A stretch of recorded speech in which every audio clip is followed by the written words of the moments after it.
নমস্কার বন্ধুরা, পুষ্প কিচেনে আপনাদের সবাইকে স্বাগত। আশা করি সবাই ভালো আছেন। আজকে আবার নতুন একটা রেসিপি নিয়ে আমি হাজির হয়েছি। ছোট বড় সকলেরই পছন্দের ছোট আলুর দম রেসিপি। এটি মাছ মাংসের স্বাদকেও হার মানাবে। রুটি পরোটা সব কিছুর সাথেই খাওয়া যাবে।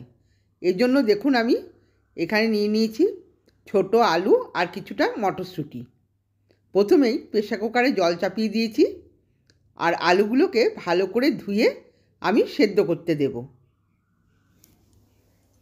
সব আলুগুলো প্রেসারে করে আমি সেদ্ধ করে নেব। দিয়ে দিলাম সামান্য পরিমাণে লবণ। ভালো করে নেড়েচেড়ে ঢাকাটা বন্ধ করে দেব। সেদ্ধ হয়ে গেছে, একটা ঝুড়িতে আমি ঢেলে নিয়েছি। দেখুন জলটাও ঝরে গেছে। এবার আমি সব কটা আলুকে ছাড়িয়ে নেব। ছাড়ানো হয়ে গেছে, দেখুন সব কটা আলু আমি ছাড়িয়ে নিয়েছি। এবার কড়াইতে তেল দিয়ে দিলাম। তেলটা সর্ষের তেলই দিচ্ছি। সর্ষের তেলে আলুর দম করলে খেতে খুব ভালো লাগে। এবার দেখুন আলুগুলোকে দিয়ে সুন্দর করে নেড়েচেড়ে ভেজে নেব। দিয়ে দেব সামান্য পরিমাণে লবণ আর পরিমাণ মতো হলুদ। আলুটাকে সুন্দর লাল লাল করে ভাজতে হবে। আলুর দমের আলু বন্ধুরা ভালো করে ভেজে নিতে হবে। এবার ঢাকা দিয়ে দিলাম। দেখুন ঢাকাটা খুলে কি সুন্দর ভাজা হচ্ছে।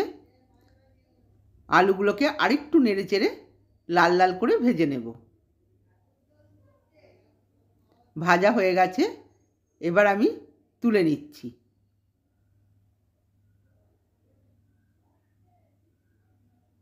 তেলটাকে ভালো করে ঝরিয়ে তুলে নেব।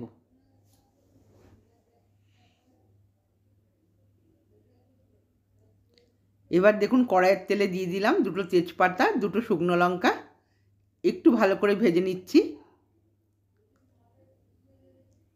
এবার হাফ চামচ গোটা জিরে দিয়ে দিলাম।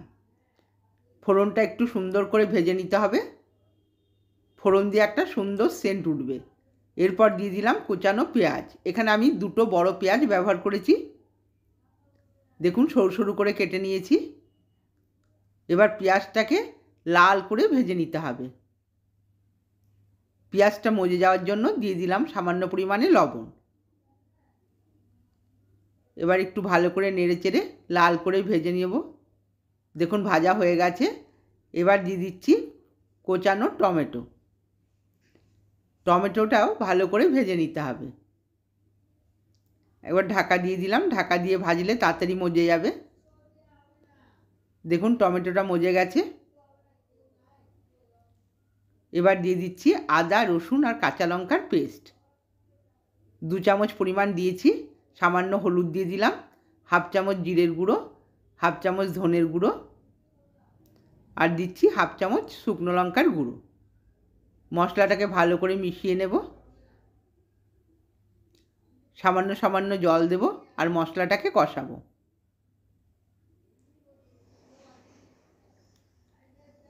সুন্দর করে মশলাটা কষাতে হবে। দেখুন আমি অল্প অল্প করে জল দিয়ে মশলাটাকে কষিয়ে নিচ্ছি। এতে করে মশলার স্বাদটা দ্বিগুণ বেড়ে যায়। এবার দিয়ে দিচ্ছি সামান্য চিনি আর হাফ চামচ কাশ্মীরি লঙ্কার গুঁড়ো দিলাম রঙটা ভালো হওয়ার জন্যে।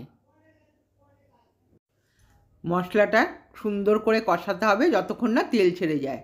মশলাটায় তেল ছেড়ে গেছে দেখুন। এবার দিয়ে দিলাম মটরশুঁটিগুলো। মটরশুঁটিগুলো দিয়ে মশলার সাথে মিশিয়ে ভালো করে একটু নেড়ে দেব।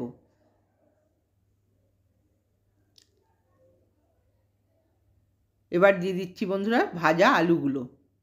ভাজা আলুগুলো মশলার সাথে ভালো করে মিশিয়ে 2 থেকে 3 মিনিট আমি কষিয়ে নেব।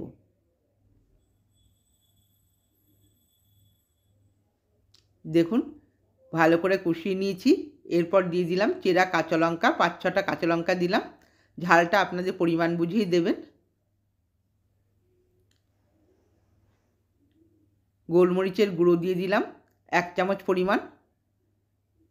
যে কোনো আলুর দমেই গোলমরিচের গুঁড়ো যদি দেওয়া হয় সেন্টটা এত সুন্দর ওঠে আর খুব ভালো লাগে খেতে। এবার দিয়ে দিচ্ছি গরম জল। গরম জল দিয়ে নেড়ে চেড়ে দেব। জলটা আমি বেশি দিইনি, বেশি ঝোলটা রাখবো না, মাখা মাখা করেই আমি এই রেসিপিটি করব।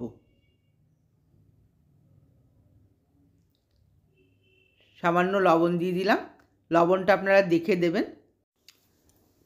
এবার ঢাকা বন্ধ করে আমি ফুটিয়ে নেব 2 থেকে 3 মিনিট। সুন্দর করে ফুটিয়ে নিয়ে দেখুন ঢাকাটা খুলে দিয়েছি।